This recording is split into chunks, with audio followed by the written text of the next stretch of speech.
Ladies and gentlemen, welcome into the 148th episode of the Philly Blitz Pod, presented by 14th and Market. I'm your host, Piero Baptiste. I'm joined by my co-host, Mr. Marco Alfred Owens. Brother, the rain has started in Philadelphia. This is the last time we potted, man. It is so much going on. Talk about a wubba lubba dub dub, buddy. Oh my goodness. I mean, we get good news and then bad news. Like, what's the old saying? You take 2 steps forward and 3 steps back. So it's been an interesting week, to say the least. Yeah. And so I think, we can't, start the pod without, addressing the elephants in the room. This week, Jeff Stoutland announced he was leaving the Eagles after 13 years, longest tenure coach in the NFL outside of, I think, Andy Reid. Any way you slice it, this is a major loss for the football team. This is a coach who, he's coached numerous Pro Bowlers, numerous All Pros. He's helped guys like Halapulu Vadi Vaitai and Isaiah Malu secure millions generational wealth.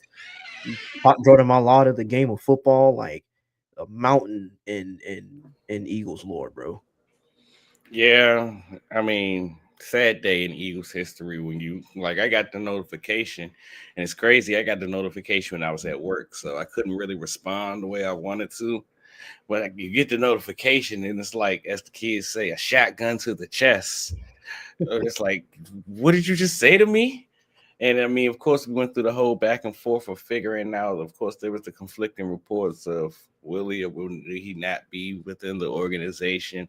Sounds like the Eagles want him around. Will he be around? I'm not sure, but we I do don't think. know he'll probably take a year off. And I think after we kind of learned the context of everything from a bunch of different articles, Tim McManus being chief among them. But I think after we learned the context of everything, I don't think he's going to be back.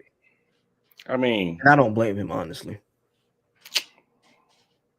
so tell me, how do you perceive the article? Because me and Shavin, we've been having this conversation back So, and forth so for the at way least honestly.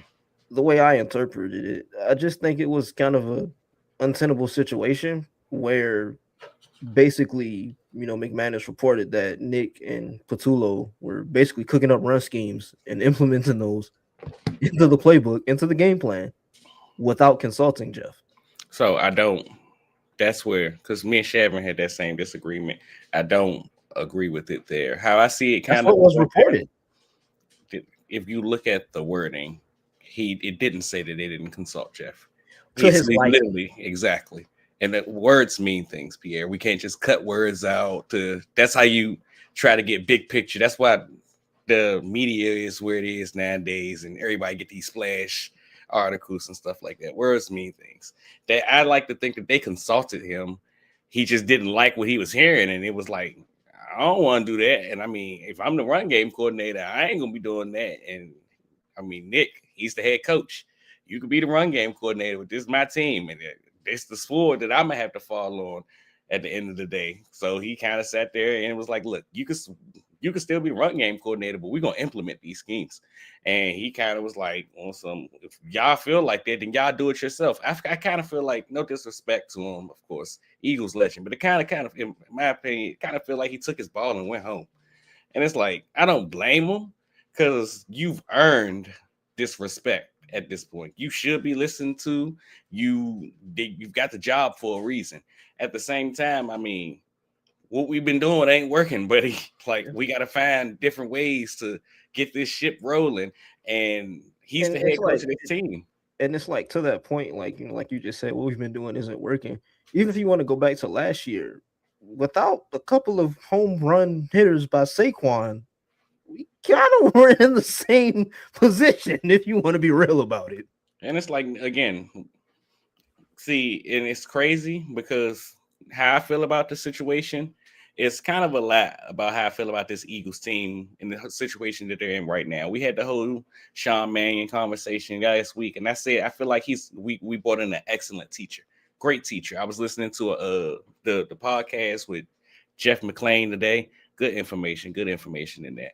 But he was Hey, talking about. side note, before you continue, whenever it's drama like this, bro, He don't Jeff miss a beat. McClain be Don't cooking, miss bro. a beat. McClain be cooking, man. No, he don't miss a beat. If you go check how often they release pods, like it's big gaps between pods. Even when you cut on the podcast, they say, yeah, we be out here a lot during the off season. There is no, like we say, we try to be out once a week, or like some people say one episode every day. They just say, look, we're gonna be here, so look out for us.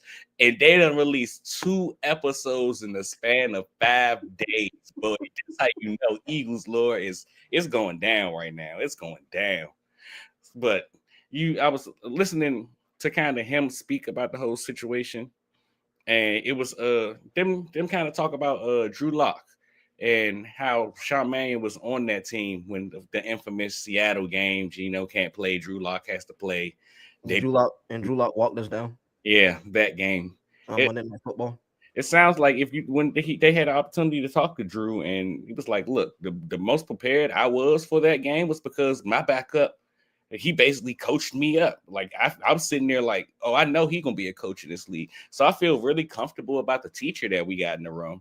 It's just about the whole X's and O's thing. And that's the kind of the same point with Scout. I mean, we've been such a successful run scheme for so long. So you can't say that his X's and O's aren't good.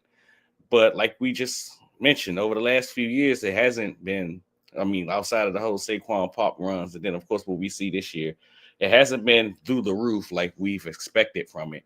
It's a bit of a situation where it's like he kind of hasn't evolved. Right. And I get why he took his ball and went home, because a lot of the changes and a lot of what the Eagles do blocking wise is like one-on-one blocking. Yeah. I mean, you might have the few combo blocks on the inside zone, but even those combo blocks, you got a guy that's working up to the second level. So it's a combo block quickly, and in a perfect world, he's getting up to his block. Everybody, we look at the stats and we see how often they leave their tackles on islands. And when you look at the scheme that they're bringing in, it's not that. It's much more of a cohesive element. You got to pull at the same time, everybody in lockstep. Like, so it's completely changing everything that Jeff, I don't want to say believes in, because he's been in the business for a long time. But it's a scheme that he's never coached in. Like he's never been around this type of scheme, like the Shanahan McVay zone blocking run schemes. He's never done it. And it's not to say that he can't, but maybe he felt like at his age, at this stage in his career, why should he have to? Right. And again, like I said a second ago, he's earned the right to feel like that. But in the grand scheme of things, it was I feel like it was a football coach trying to find ways to better his football team. And sometimes you got to ruffle a couple of feathers en route to doing that. And granted, it didn't work, kind of like he said in his end of the season presser. He did what he thought was best, and at the end of the day, it didn't work. So it falls on him. Yeah, cool. But don't you find it kind of ironic or a little bit hilarious that like Nick decided the best thing to do was take run game coordinator responsibilities? I don't think they took it. I think they went in there. Let me finish. Let me set it up. He decided to take run game coordinator responsibilities from the 13-year veteran coach, but his best friend, who was a first-year coordinator, he was like, "Nah, Kev, you know what? I'm gonna let you rock out. But Jeff, nah, brother, you ain't cutting it." I don't think they necessarily took it. I mean, again, like I said, I kind of think he took his ball and went home. They tried to do some stuff he wasn't comfortable with or didn't want to do. I ain't going to say comfortable with, but didn't want to do. And he was like, well, hell, if you think you could do my job better than me, then you do it. I quit. And I mean, now he's stuck in a spot having to be the real run game coordinator. But in terms of the whole Kevin Patullo, I think Kevin didn't mind him sticking his head in the meetings like, you should do it like this. Jeff, like you said, 13-year veteran, you don't stick your head in my meetings and talk. You just come in and listen. So it's, I get it. Oh, can't teach an old dog new tricks. And as I continue to say, he's earned the right to feel like this. It's just unfortunate circumstances. And I mean, we've had this conversation for years anyway, based on the direction the team is heading with the whole commitment to the wide zone Shanahan scheme. I didn't see how he was going to fit in this element anyway. That's what the whole pushback from actually going away from this scheme, going towards this scheme was in general. Yeah. I don't know. It's like across the NFL, we've kind of seen an uptick in grumpy older coaches rising across the league recently. You got Jeff Stoutland taking his ball and going home. Jim Schwartz, he took his ball, he went home. He tried to hold the building captive first. And they said no. And he was like, okay, I'm leaving then. And then did you see the press conference from Todd Monken? I didn't come here for Jim Schwartz. Yeah. I'm like, that's how you take the reins back, my brother. There you go, man. Stand on business. Now I just hope it worked. They got a collection of Jim Schwartz disciples trying to figure out how to run his defense. Let's see how it goes. But yeah, another bastardized version around the league. Okay, Jim. Well, yeah, just pivoting back to the whole Stoutland thing, like you said, man, with the direction that they're taking on offense, and the fact that he's never coached under this system, I just think things reached a boiling point for him because I didn't listen to the pod, but I did read like a little synopsis of it. I guess according to McLean, the split it was, I don't want to use the word nasty, maybe a little messy. Yeah, it was a little messy. So like I said, I think things just reached a bit of a boiling point between the two sides. Yeah, and I mean, sometimes, and it sucks it has to be like this, because like Jordan Mailata said, I mean, he knew the end was near. I mean, some of his health complications are well known. I think he had to leave a game one of these years. Yeah. But some of his health complications are well known. He's about to be a grandfather. Like, life is happening in front of him. So, I mean, he said he's not retiring. Maybe he has his own Vic Fangio-esque type of situation where you go find somewhere, coach there for a couple years, contemplate retirement at the end of every season and see how you feel. But the end was always kind of near. But also, like Jordan said, I didn't think it happened so soon. Yeah. But even with that happening, I feel like it was you who said this, where it sucks that it had to happen, but yeah. It was necessary. We're trending towards the new era of Eagles football. And it kind of goes towards, I said this on Twitter a few weeks ago, where someone kept asking, like, Cliff has been out there. Why won't they go get Cliff? And now, especially in hindsight, what we know about Stout and everything, hiring Cliff probably wouldn't have been the issue. But my pushback was, I don't think that the team necessarily wanted, like, hiring Cliff represented everything that Jalen already is. It's like a flashback to the whole Lincoln Riley, Staples, the things that he's successful at. And it'll probably have the team. You could probably win a Super Bowl this year with Cliff Kingsbury, honestly.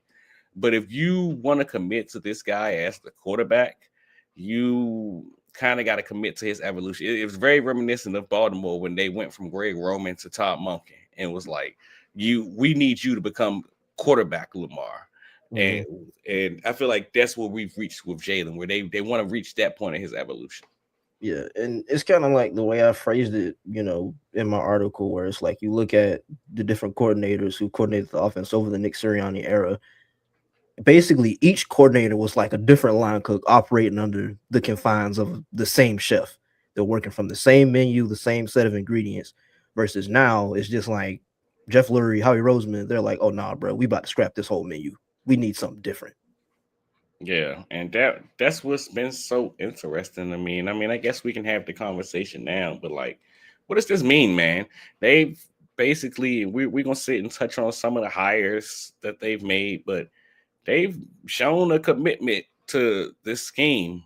Yeah, and if there's some success, or even just a little bit, because you know how it works here. Every time we see a little bit of success, somebody steals our plus people. But if there's a little bit of success, are you going to let Sean walk out the door? I heard somebody insinuate the fact that was the whole purpose of bringing in Grizzard, because it sounds like Grizzard and Sean have never crossed paths. They just come from the same coaching tree.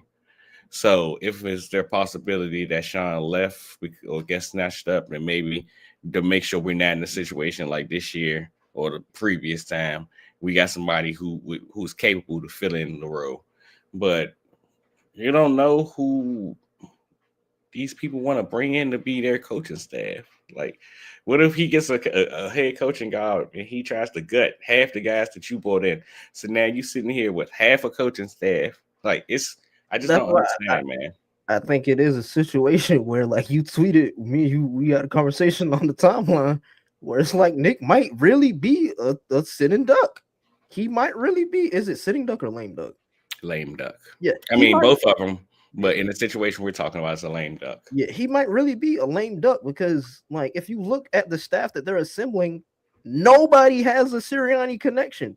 Nobody. Like, Nobody. even the fact that they got rid of, and I mean, I had my conversations on the timeline about, gosh, I can't ever remember his name. Tight end coach. No. Jason Michael. Yeah, Jason Michael.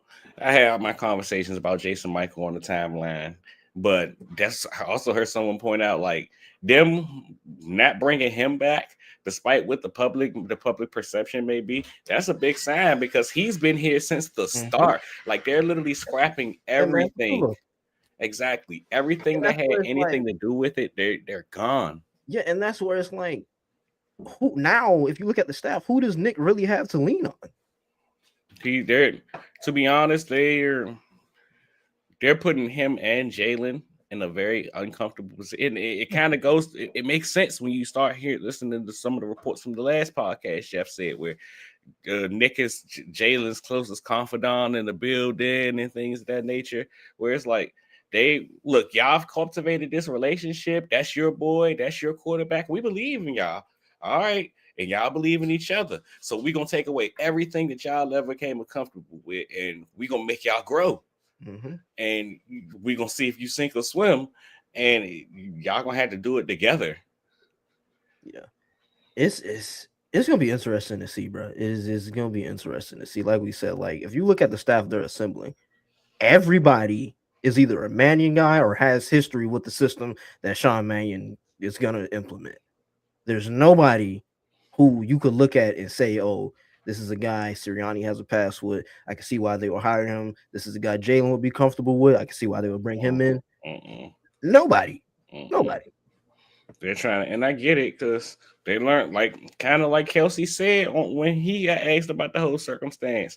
They've seen over the last few years, maybe more than that everybody, y'all need that team to be on the same page. Y'all can't be in the lineman room teaching one thing, and then the quarterback's room teaching one thing, and then the wide receivers room, and then we all come together on Thursday to try to put it on the field. And it's like, how the hell are we gonna do this?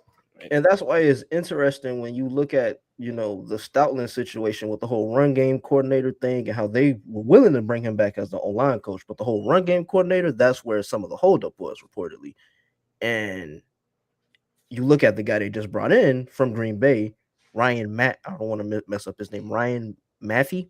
I think that's how you Maffey, one of the two. Maffey, yeah. As tight ends coach and run game coordinator. If you look at it, on this podcast, we came on almost every week and talked about how there was no marriage between the run and the pass. We talked about the sequencing of plays being the issue, among other things, play calling, things of that nature. And I think it's a situation where, with the amount of oversight that Stout had as run game coordinator in terms of designing the run concepts, situational calls, installs, the actual run calls that were up for a specific week in the playbook, I think it was like you said, like, it was a thing where there were kind of too many cooks in the kitchen or too many moving parts, right? Like, there was clearly two different methods of thought between how Stout wanted to call it and how Sirianni and Petulo wanted to call it, with Stout having final say up until they took it from him. But like I said, I think with the amount of hands that were, in the mix and how clearly, like, different they were in terms of being on different sides of the spectrum, I think that kind of led to the lack of marriage between the run and the pass.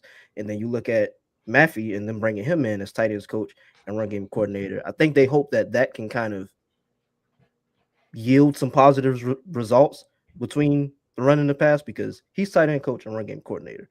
So maybe they hope that could kind of, I don't know, make it. He has to be some kind of marriage because, well, how I seen it when they brought him in, thank God, because he's a former fullback and he was also a former offensive line coach. So Thank God. I don't know what the tight end room going to look like. It's probably going to look a lot different than what we've come accustomed to, but they're going to at least block this time. Yeah. Gracious goodness, man. Like, it was disgusting to watch this team and with the effort that some of the tight ends put out in blocking. Like, even Dallas Goedert, man, who came into the league known for his blocking prowess, and it just was like lazy at times. I mean, some of the blocks was okay, some of the blocks was lazy. Never were any consistency there.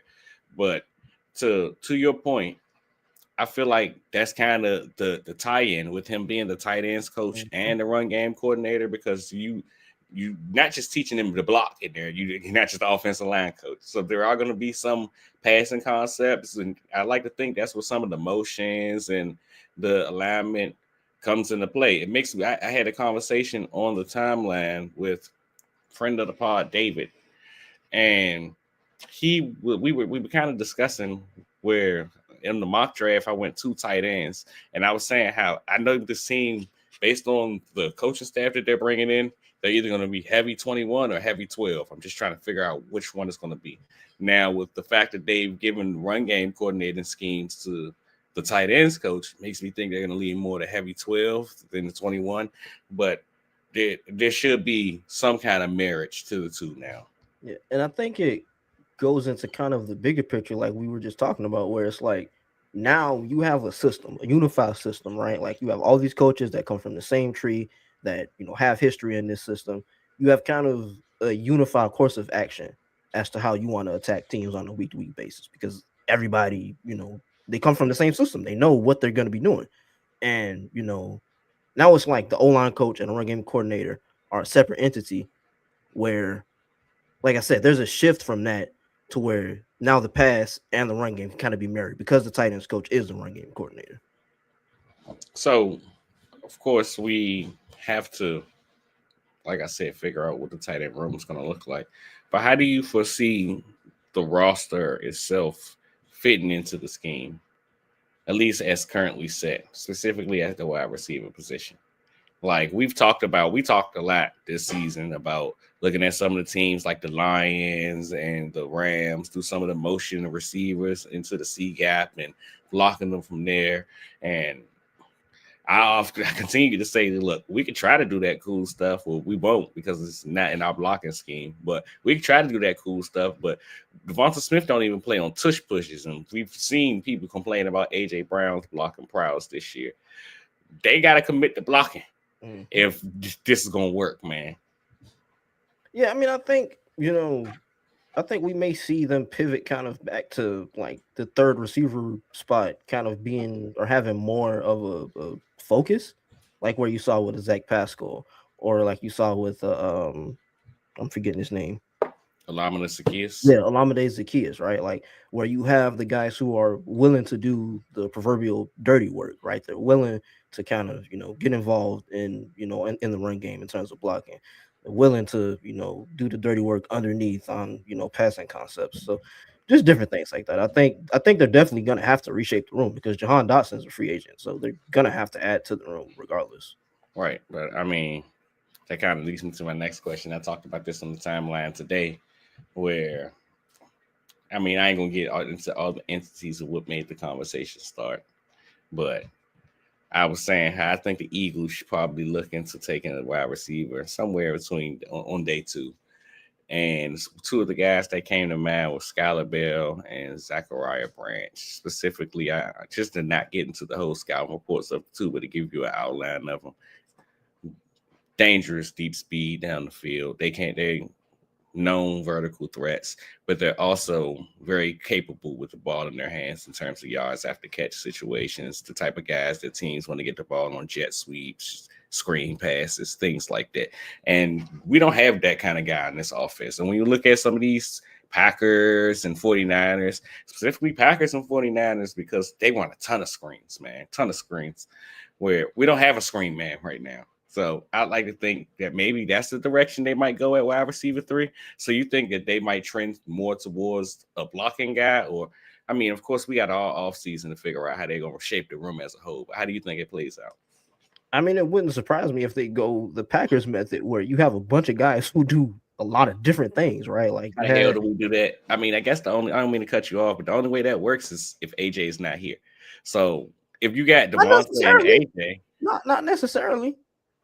You can add depth signings in free agency. You can draft guys. Like there are avenues to it. okay, so Romeo you Doubs, think like you just outlined with the Packers, he's a free agent this year. Say if you add him and then you draft the guy. That's so you kind of think the wide receiver 3 would be more of a guilty by association, do it by committee, everybody's involved type of yeah, thing I can see that. Yeah. from wide receivers 3 through 5 or 3 through 6 or however many they choose to keep. Yeah, I can see that being the case. That'd be interesting. I mean, they kind of make wide receiver the new tight end, where anytime Dallas Goedert got hurt, and if Grant Calcaterra was out there, it was a pass play, and if Jack Stahl was out there, it was a run play. Like, look, it's Pascal, it's a run. It's Dobbs, it's a pass, it's a pass. But I also think, like you were saying, with them making Ryan Maffey the tight ends coach, right? Like in the whole blocking aspect and everything like that, I think they might also, No lean blocking, into no the rock. 12, lean into the 12 personnel thing where if they bring in 2 or 3 more tight ends, one of them can be a blocking guy, the other one could be a receiving guy who kind of adds to the dimensions of the receiving room in a sense. This is why I love the offseason, man.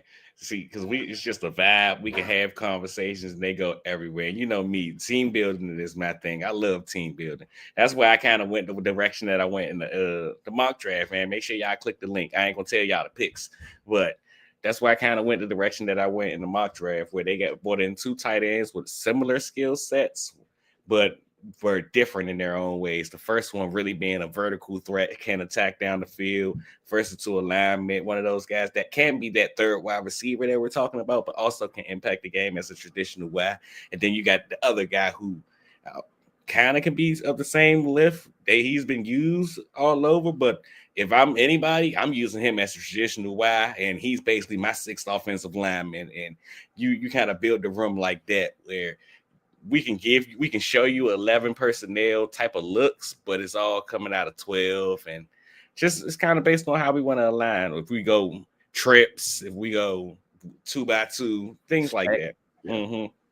It's gonna be interesting to see, man. It is gonna be interesting to see. But just before we move to the Eagles free agent stay or go segment of the pod, one other thing on Stout that I wanted to touch on, as far as like impacts to the roster, whether you want to look at Lane Johnson and whether he retires or not, Tyler Steen and how they feel about him, Landon Dickerson and the reported rumors of him possibly retiring. How do you think Stout deciding to leave, what impacts do you think that's going to have? Well, I thought it was going to be a bit of a massive impact initially, but having an opportunity to listen to everybody, or not everybody, we get feedback from a lot of the guys. You heard God damn it, Jordan speak. He was on Radio Row. A lot of Eagles out there this year.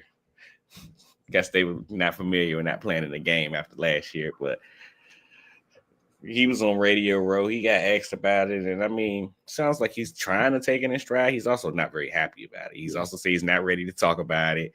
He's trying to still digest what just happened. But I mean, and can I say, while we're on the topic, bro, please don't get upset at the man for expressing himself. Right. There's a human aspect to this, like I tweeted, bro. Like, this is the guy that taught him the game of football. He calls the man his father, for crying out loud. On man Sunday never went to a school, so he say Stoutland University. Yeah, but I'm about to say Sunday Night Football. He said Stoutland University, so like, it's gonna take some time for him. Like, this By the way, you owe him some of your however much money you made off that article. You owe him some of that because he came up with that. Wait, which one? The Stoutland one and the Stoutland University and all that. The mention. Make sure he get his dues in that. But yeah, man, give the man some time to kind of, I don't want to say heal, but kind of process things. But even beyond him, I mean, like you said, there's a human element. He has to sit there, still process. There's a lot, especially for him specifically. He's done numerous things for his career. He probably wouldn't have a career if it wasn't for that guy. But even outside of him, it was interesting to hear from Lane Johnson. We didn't hear from Lane Johnson directly, but it sounds like why Jason, God damn it, I keep calling him Jason. Jordan Mailata was on Radio Rows because New Heights had a Super Bowl party last night, and a lot of the offensive linemen from the 2022 group were there. Jordan, Lane, of course, Jason. He has to be there. It's his podcast, but a bunch of them. And it sounds like that Brian Baldinger was there as well. And you know, Brian Baldinger and Lane are pretty close. And Brian had to say he had the opportunity to talk to him last night, and basically, he says he wants to come back first and foremost. Well, he's open This to is my coming first back. time hearing this. So I did not know. He's he's open to coming back. The way he was talking, it makes it seem like we're expecting to have a Lane Johnson. Now, ain't no final decision in, but they're probably gonna have to work a little bit for him. But he's open based on his words. He's open to whoever they hire as an offensive line coach. He's open to coming in, learning the new scheme. Like he's not taking his ball and going home. He's willing to learn and see how it goes from there. Yeah. So based on the information there, it's a chance that they can have a Lane. It's not 100%, but it sounds like he's going to hear them out with whoever the hire is. Probably once the hire is made, they're going to give him a call and let them talk through all the logistics, and then we'll probably get a big answer from them. But Yeah, just it sound that sounds like the Lane Johnson thing to do. Like I wrote in an article a couple of weeks ago. Like, you know, if you look up a Philadelphia Eagle in the dictionary, you're gonna see a picture of Lane Johnson, right? Like he doesn't seem like the type to take his ball and go home just because something didn't go his way. right. Now they also pointed to he's still rehabbing the foot, and if he feels like he can't play at a Lane level because he takes pride of being best tackle in the league by some metric. If you want to go him or Trent Williams, that's up for debate. But Lane's better. of course, we're Eagles podcast. We're going to say that. No, Lane doesn't pick on people that are twice his size, like Trent Lane Williams. doesn't pick on people. Well, yeah, that too. But just he is, like you said, it's a human element to everything that has to get figured out. But it was very optimistic. I was very optimistic to hear from Brian that Lane was open to. Basically, I'm if I retired, it ain't just because they changing the scheme and I don't want to learn nothing new and all that stuff. He's willing to ball with this guy, so that was cool to hear. Yeah. Now on the other side of things with Landon Dickerson, according to Jeff McClain, there's apparently some doubt as to whether he's going to keep playing football. Like after the playoff game, I think I don't remember who asked the question, but I know it was about his health and whether or not he could return to full strength, and he quite literally said, "I don't know if I'll ever be at full strength again." Yeah. And when they drafted him, we had there this were injuries. conversation, man. Yeah, we did, and I think they got to 2 Super Bowls with him. They won one. Like I think it's fair to say the juice has been worth the squeeze. But if he can't continue playing, and then Lane leaves, that's 2 starting spots on the O line that you're gonna have to replace. Plus, you got a new coordinator and you got a new O-line coach. Eventually 3. We still got to figure out how they feel Tyler. about Tyler Steen. Yeah. So this could have seismic a seismic impact. But I mean, it also kind of goes into the direction of how he said on the end of the season presser, where it's like this is going to be an offensive off season, and we were thinking when he said it initially, just to reload like they did on defense, like we're just going to start adding more talent on top of the talent that we already got, and we're just going to bring in a new generation of Philadelphia Eagles defense. Offense, it's not quite that simple. Yeah. And they're going to have to figure out, I think it's going to be a lot easier. I don't think Howie's going to rest on his morals because, he lives and dies by making sure the trenches are okay, which is what excites me the most about this scheme, because a lot of the teams that run this scheme don't really invest heavily into it. I mean, they don't leave it out to dry. They don't invest heavily into the offensive line, at least not like the Eagles do. So we should be ahead of the 8 ball, at least if we can get back to our past production level. If we can get some good offensive linemen in the building, or healthy offensive linemen in the building. Yeah. Now, even with that opens up another conversation to me where it's like Stout was huge in the player development and the draft avenue of things, right? and not having him. I mean, yeah, but Yeah, go ahead. to their defense, while Stout was amazing, we pointed out how amazing Stout was. We got to have some confidence. Yeah, We got to have same way that we sit here and have confidence in how in his ability to draft offensive linemen long before Stout. And I mean, they had misses. They just Andre Dillard and things of that nature. But I mean, they've been doing this. We've talked about the ability to go from Trey Thomas to Jason Peters to Jordan Mailata. Now, it wasn't just Jeff Stoutland. I mean, having Juan Castillo, having Howard Mudd, then of course going to Jeff Stoutland. They've done a tremendous job of filling the offensive line coach position. So, I mean, we got to have some confidence. As long as my whole thing is, as long as they're hiring somebody that is a good teacher. That's always been my stance here. You gotta Stout is probably the best teacher in the league, not just at the position, but possibly in the league. Mm-hmm.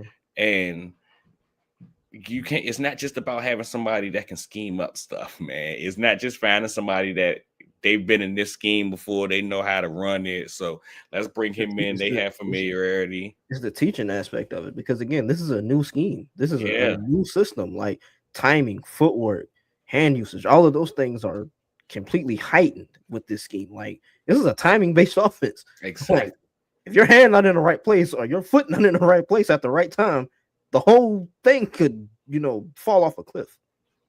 So it's gonna be a lot. I do think I expect them to invest heavily in offensive line, both during the draft and in the free agent market. Now, I ain't expecting them to be highly active because they also said they want some comp picks back in some way, shape, or form, but we'll see. Yeah. And I think it's like you said, like they've kind of earned some equity with us as fans, right? Like they've earned our trust as far as like being able to hire guys at the O line position who can teach, can develop. So we'll see. But let's get into the Eagles free agent stay or go portion of the pod. How you want to do it? You want to just go player by player? Yeah. All right.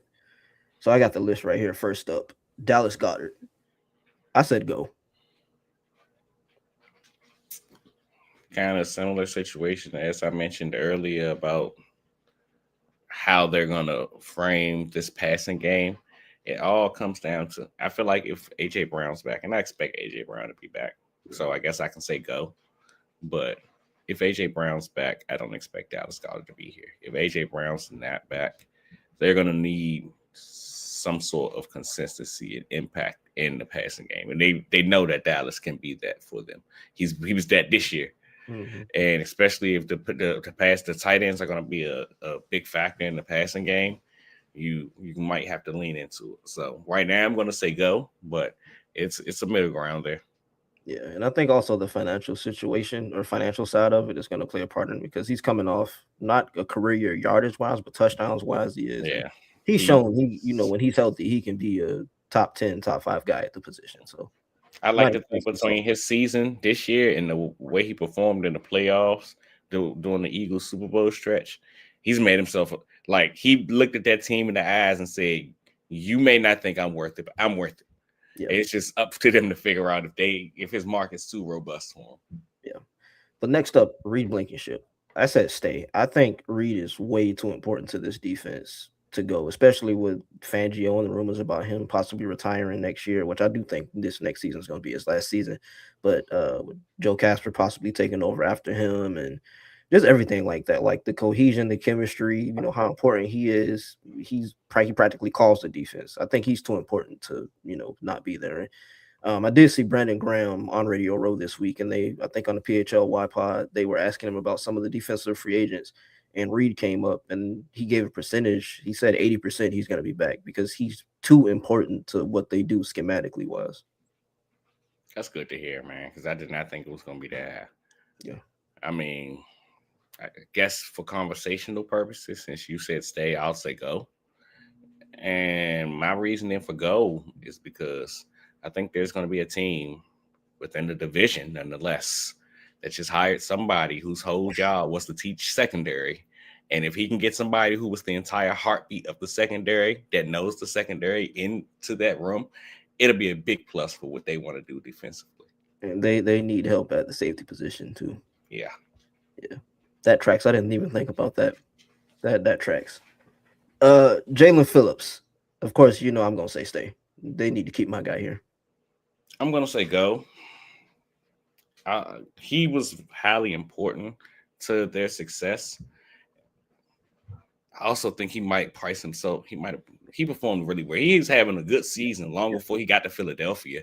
But the work he did in Philadelphia, he might have priced himself out. And right But now, as you it's don't currently think stated, I think you, we just got Nolan and Jalix.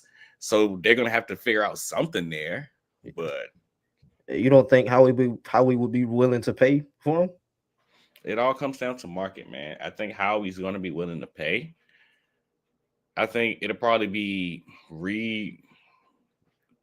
the question is, and I'm assuming this might be the next person. If it's not, let's make him the next person. If it comes down to anything, you either bring back N'Kobe or you bring back Jalen. But one of those, it's going to come down to those two, especially with what you just said about Reed. I never thought about that. So it's good that we can present something to each other that we never thought about. But based on his importance, I think they might really work to bring him back. Yeah. Yeah, N'Kobe is the next guy I had on here, and I said go. And I think it's just a situation where, like I've been saying, since they drafted Jahad Campbell, I just think N'Kobe's kind of the odd man out. Like, yes, he is extremely important, chemistry wise, culture wise, all of those things. Like, you cannot discount the impact that has, right? Like, as far as him, being there with Jordan, being there with Jalen Carter, like this one is extremely important. But again, they spent a premium pick, a first round pick on an off-ball linebacker a year ago. I think they're going to want to see a return on investment on that linebacker. So give me a half a second. I might say go. I mean, I might say stay. The reason I might say stay is because kind of a similar reason that you outlined for Reed. He's important. I I highly underestimated how important he was to this defense in his absence. And upon his return, it just was like a switch was flipped. And I mean, it makes sense. These guys have been playing together for like what, almost 10 years now. Yeah. So it's like they know each other. Now, what makes the conversation a lot more interesting to me is while the Eagles signed Zach Bond to that contract extension, this year, his dead cap hit heading 2026 is 29.8. So clearly he's going to be the middle linebacker for the Eagles. Next year, that number drops down to 9.6. Much more doable. I mean, still, but much more doable than what you were at. Now, if you can get N'Kobe back in at a reasonable price for, let's say, similar deal that you just signed Zach Bond to, 3-year deal. And of course, you have Jahad in the wings. You get one more year of Jahad basically learning under Zach, and he can take on the Zach Bond role while keeping N'Kobe Dean in house. I think it's something to consider, but it kind of all comes down to what his market looks like. Now, Financial. I think especially hearing him, he was also on Radio Row, but hearing him talk, I think he'd be open to giving the Eagles a hometown discount. Yeah, he sounded like it too. He sounded like it. And I think it goes back to, like you said, like the whole chemistry thing. Like, he's been playing with these guys for almost a decade, right? Like, I think he wants to be here.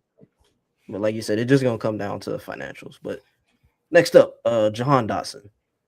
Uh, Oh, yeah, go. Yeah, he's gone. I don't. They didn't pick up his 5th-year option, and he hasn't really done much to separate himself or give them a reason to bring him back. So yeah. yeah. Next, Azeez Ojulari, gone. Vic Fangio, he didn't like He didn't touch the field, y'all. at all. At all. And if Vic likes you, he's gonna let you know. He's gonna tell you in the presser. And every time Azeez came up, it was some iteration of, yeah, he's not Vic where we like want to be. Vic like Perry Nickerson more than he like him, bro. Once I heard that, I was like, oh, okay, yeah. All right. Marcus Epps. That's an interesting It's one. very interesting. I said stay. I outlined that in the mock draft article. I mean, I do expect them to use a pick on a safety at some point. Mm-hmm. But they just drafted Uba a year ago. Yeah, but we also got to figure out what's going to go down with Reed. I mean, we said stay with Reed, but we also understand that you can't draft for a specific scheme. And Fangio is guaranteed to be here at 1 year minimum. Mm-hmm. We don't know what's happening after that. So, I mean, it'd be nice to bring him back, but it wouldn't also surprise me if it wouldn't surprise me if they looked in another direction, try to build up for the future. Yeah, I think it just depends on financials. And, this is Marcus Epps. This is the guy he's been with the Patriots, the Raiders, and then he came back to the Eagles. So I don't know if it's a situation where he's like priced himself out, where a team is going to be bending over backwards to bring him in. So, no, he got that payday already. That was the Raiders. Yeah, so, depending on the financials, they may just be able to bring him back on kind of a practice squad Epps. Yeah. Keep my guy here, man. Next up, Braden Mann, the punter. He's back. You think so? He was awesome this year. Freaking awesome. Okay. I can see it. Josh Uche. I said stay. Again, it's another situation depending on the financials, but like he flashed a bit this year. He did. I said stay where you at. Don't come back. I mean, there were some positives from him this year. He wasn't consistent. I think ain't that supposed to be Gabe Hall's role? Wait, what you mean? We gonna bring not Gabe Hall, Byron Young. The flash, show some flashes, so we gonna keep bringing you back. We ain't got enough, especially because he was only here for a 1 year deal. We got one of those. What bro say? You're all right, LeBron. You can go now. We're good. We're good, bro. We're good. All right. Adoree Jackson. Go. I don't think they bring him back. I think they're gonna look to I think they're gonna look to solidify that in the draft. When? Day 2. So I can see why you say that, because you said bring back Jalen. If they bring back Jalen, it makes it a whole lot more plausible to do this day 2. Knowing Howie Roseman, and he said it himself, if it's close and it comes down to trenches or skill position, he's going to always pick trenches. And we need help along the offensive line. We need edge rush help. I think he might put another Band-Aid over that thing, brother. his whole thing going to be, but he's been in the system before. He played bad last year. He can't play any worse, right? Right? He knows some familiarity. Finish the season strong. I think they got all the squeeze they're gonna get off that lemon, brother. I don't think they can bring him back, man. I mean, I hope they don't. Even if the Band-Aid is another bargain free agent signing, it's gonna be somebody different. Okay, I can live with that. I just know that I don't see. They're going to invest in the draft. I mean, they're going to spend a late pick on a corner, probably like the second, third round pick, or one of those fourth round picks going to be on the corner on some Russell Douglas vibes. And then they're going to sign somebody in free agency, and they're going to let them duke it out, man. They're going to let them duke it out. I can see that. But next up, Kylan Granson, tight end. I said go. I think they're completely going to redo the tight end room. Yeah. And he was only here because of the relationship with Nick. Yeah. And if we're following trends, everybody that has a relationship with Nick is gone. Perished. That's why Jalen Hurts on the verge of walking the plank. They said, you aligned yourself with him? Nice to know. What Jericho said, you just made the list. I'm not buying that, man. No, I'm not. And maybe it's the Jalen bias in me, but I'm not buying that, bro. I'm not buying it myself. It's just funny hearing the reports, and we're like, which is 3 days ago. He was a Super Bowl MVP. Had the city in his hands, and you sitting here talking about him. He on the hot seat. No. Okay. Do you know how hard it is to find a franchise quarterback in the NFL? And you think after one kind of, I'm not even gonna say bad because it wasn't a bad year. One less than stellar season, they ready to ship him out? No, bro. No. But Fred Johnson, I think they have to keep him. They have to keep him around, especially if Lane comes back, right? And we already know the injury concerns there, and he's getting up in age, possibly his last year. Do you expect them to use a pick on the tackle high? If they use a pick on a tackle high, they're not going to bring Fred Johnson back because there's no excuse. Especially if Lane gets hurt, there's no excuse in your first round pick not playing. Even as like a swing tackle, I mean, I could see it, but I think it'll make the numbers hard because I don't think that Fred doesn't play guard, right? No. And Matt Pryor plays tackle and guard and center. Matt Pryor stinks. He's not going to be back either. I don't know. I think he might be back just because of the versatility. Please, dear God, no, I can't. Like if you had to pick between the two, I think that might be what saves him, the versatility ability. I can't. And especially because Fred has already outlined that he thinks he's a starting tackle in this. He's going to try to chase some money. I don't think Fred's back. He tried that last year, and then he got cut and came back. But then he had a second chance at life to perform for 8 games, and he performed admirably. Somebody's going to give him, man, Dan Morgan got paid. God damn it. Somebody going to pay Fred Johnson. Yeah, Jeff Stoutland got Halapula Vati paid, and he's going to get Fred Johnson paid too. It's going to hurt to see him go because, like, of the backup offensive line, he's one of the better ones in the league. But like you said, like he filled in admirably for Lane last year. Yeah. Next on the list, Matt Pryor. Please get him as far away from our football team as possible. I can't promise you that unless we can find some swing tackle that used to play for one of those Shanahan coach scheme teams. That's like, yeah, he might be in here. He goes to all those teams. He's going to help be the teacher, the on the field teacher, something like that. I don't know, bro, because he just fits the bill. He plays everywhere. You think Sean Mannion is going to push to bring in any of his like former teammates? Like he still got dudes in the league. He might. If any of them are free agents. Yeah, get some homies paid. Yeah, you know, hell. He gonna see how much flex somebody probably called them now. He's like, look, I'm trying to see how much pull I have in the organization first. After that, we might can make the call. Just give me till August, okay? All right. AJ Dillon. I think it's clear to go. Well, there is the relationship with Sean Mannion. Mm-hmm. Technically, yeah, you're right. You're right. Because the first year Sean was a coach with Green Bay, AJ Dillon was there. Mm-hmm. And he was just like some offensive assistant or analysis or some. He was a quality controller. Oh, okay. I thought he was an offensive analyst his first year.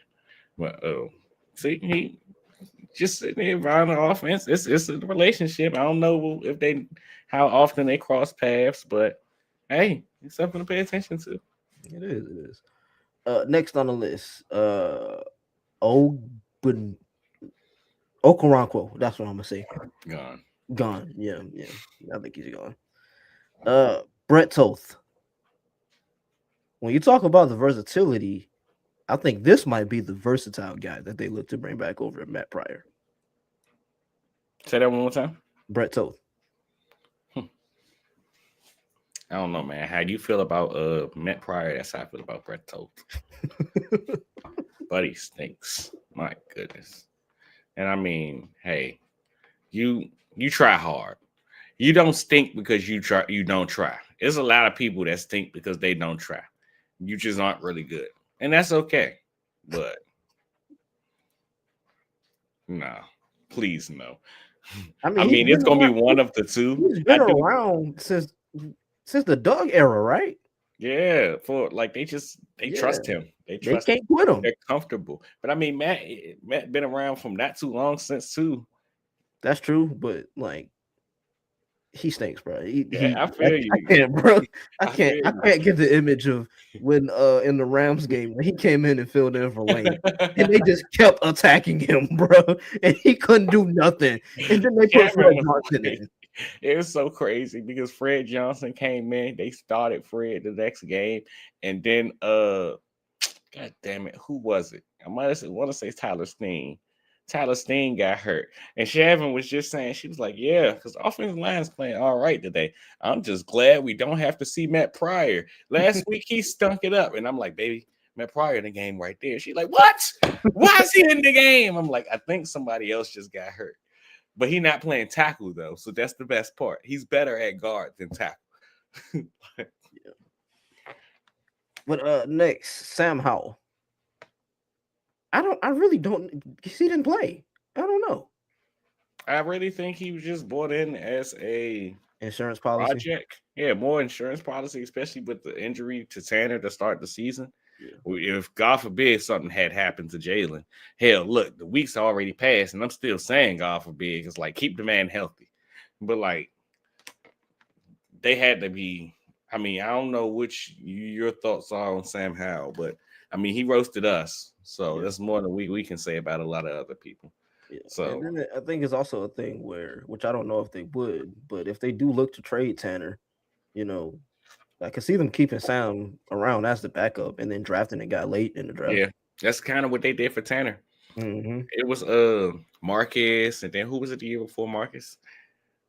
It was the year after. It was Kenny. Yeah, Marcus, and then it was Kenny, and then it was Tanner. Where I think that they're. I mean, how he says they in a perfect world, you draft a quarterback every year. Mm-hmm. And it doesn't work out that way all the time, but in a perfect world, you draft a quarterback every year. Where I do think there's someone that they take a swing on. I initially thought it was going to be Carson Beck, but I think his playoff run might have made him a little bit more money than I anticipated. Is Trinidad coming out? He ain't got no choice. I saw he was trying to find a way to get back. They told him no again. This is like the third time they said no. Like, brother, just declare, please. I'm begging you. But it's crazy because, like, with them specifically, it'd make more sense for him to declare now because, like, after the showing he had in the playoffs, he played pretty good. Brother, he's trying to keep playing football. If he gets to the league, he ain't playing. He might in the preseason, but, like, you want to spend 16, 18 weeks holding a clipboard? He trying to play. I get it. Like, when here we go to the end of the road. Sometimes it's over, buddy. It's over. You got to hang it up. Put the fries in the bag. But I don't think he thinks that it's over yet. And I mean, I hope he don't try again. I think you're going to get drafted fairly high, man. I don't know if you're going to play a lot of football, but I think you're going to get drafted to a team that would be interested in you being a potential player for them somewhere in the foreseeable future. Like the Rams. I think they might go quarterback in round 1. It honestly depends on what the whole board looks like, for Ty Sampson, but we'll see. I got him more of an early day 2, late round 1 pick. But I done talked to a couple people. They think his price starts. Like if the Rams want him, the Rams might have to take him at, what's that, 13? All right, that's what I said. Because then they said you got teams like the Jets and then a few other teams, the Steelers. Because he's probably QB2 with Dante Moore deciding to go back to school. And Fernando going to go number 1. Yeah. So, and QBs get that QB push. Yeah. So, I don't know. I know where I have him. Right, the Jets are going to draft the quarterback this year. I don't know. I think they might just bottom out and try to get the number 1 pick next year. Can Aaron Glenn really afford to do that? They could do that. The general manager can do that, but he's going to be trying to win games out there. He might need a quarterback to do that. So they set my man up for the okie doke, bro. I don't know. But at least he gave us that legendary meme. Walking, just toting. Well, next on the list, we got 2 more players. First, Grant Calcaterra. Again, go. I think they're completely remaking the tight end room, like I said with Colin Granson. My boy, and this guy can't block. Yeah, he can't block. Can't block a tear. Now, the last guy, and this is interesting. Ben Van Sumeren. I think he's gone. You think so? I think he was I don't want to call it a Nick project because I think the team as a whole, like Howie was intrigued into the transition into fullback. What might save him Is this system is value fullbacks? no, not even just the system values fullback, because I think we're going to have a fullback. I just don't know if it's going to be him. I think they just might really try to go acquire a fullback. I even seen them. Didn't they put in a futures contract for old boy from the Chiefs, Carson Steele? Yeah. So there's a chance he might be the fullback. So they're gonna have a fullback, just figuring out whose it is. Now, if he can get himself a quality relationship with Mafi, maybe, because Mafi a former fullback himself. So if you can learn, like become on the field coach, basically learn what he wants to do, the blocking schemes inside out, it's a way for him to play. It's a way for him to return. But I don't think, like, if we still was on the same path that we were on last year, the Nick Sirianni offense, I think his spot would have been pretty much guaranteed, but not anymore. I think that injury that he suffered week 1, I think that kind of played a bigger role in the offensive struggles than a lot of people might like to. Because people are idiots, and they kept using Grant Calcaterra Yeah. to block instead of the other people who were actually good at blocking. And even with the whole under center run game, like I think they would have used him way more. Like he would have been the under center fullback. But if that was the case, why didn't y'all just use a roster spot on a fullback, bro? Howie Roseman, and I mean, I commend him for it. I keep giving him shout outs for it week after week. He does such a tremendous job of putting these guys on the practice squad and cutting them and bringing them back, making sure everybody get paid and all that stuff. It's like a loophole. We're going to get you paid. That's how you keep people coming back to your practice squad, because you keep getting them paid. But, like, can you acquire somebody that we can actually use, like a fullback? I never thought that I would ever say that sentence. But 4 years ago, looking at me with the stankiest of faces, stank face. This guy just said a fullback. What's wrong with him? But I think that's everything we had on the itinerary, right? Yeah, we didn't touch on the new hires. We didn't touch on Stout. We didn't win some stay go. Damn, Parthy, you supposed to be here for the stay go, man. He's gonna be back next week. My man trying to pursue greatness. Yeah, can't knock him for that. But I think that's going to do it for this edition of the Philly Blitz Pod. As always, thank you to all 45 of you who tapped into the stream, or 47. Shout out to the extra 2. If you're listening after the stream, 48. Shout out to you, that one viewer. But, if you're listening after the stream on whichever podcast streaming platform you're listening on, be sure to leave us a like and a review. Rate us 5 stars. Follow us on all social media. 50, we're really going up. Follow us on all social media at the Philly Blitz. Make sure y'all start the podcast over and listen. If y'all leave, I see all y'all coming as we end it, man. Start the podcast over. Listen, it was some good stuff, man. Good stuff. Good content. 52, man. See, bro, yeah. Start the pod over, man. Start the pod over. Listen. Yesterday was the anniversary of Super Bowl 52. But yeah, thank you to all you guys who tapped in. Again, like I said, if you're listening after the stream, be sure to like, rate, review, repost, rate us 5 stars, all that. But yeah, that's gonna do it for this episode. Go Birds. Go Birds. Shout out to Snapback. Keep commenting, brother. Landon Dixon might retire.